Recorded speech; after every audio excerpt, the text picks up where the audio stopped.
and we endorsed it day one, to establish a $12 minimum wage. 12 by 20 is what it is. So it phases into $12 by 20. At the same time, I was out in Seattle April 1 when their new minimum wage went into effect. We will continue to strongly support those efforts.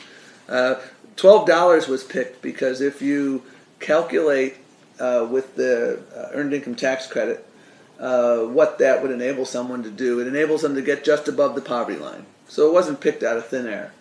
It was picked out of a sense that the basic value proposition of the minimum wage is that nobody who works a full-time job should have to live in poverty.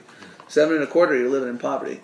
And this 12 by 20 proposal gets you just above it. It ain't going to get you rich by any stretch, but it is, in our judgment, fair. And we continue and will continue to be very aggressive at a federal level.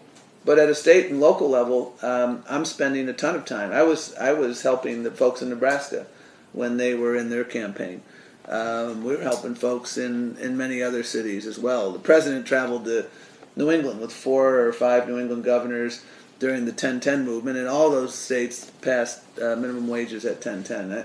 It's unconscionable to me that the Republican leadership won't take up the minimum wage. The minimum wage has been bipartisan for decades. When I worked for Senator Kennedy, Newt Gingrich and Bill Clinton worked together on it.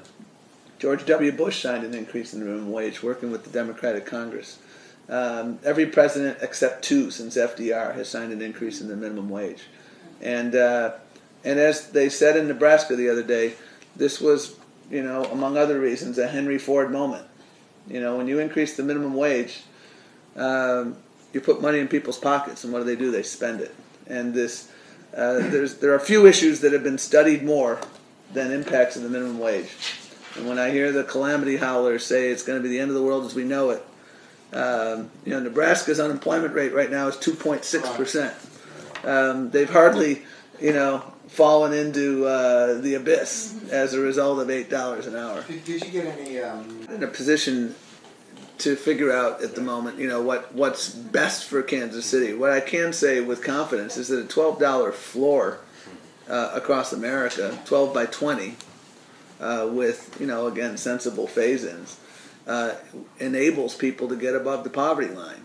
And then I think it ought to be up to local governments and others to figure out where they go from there.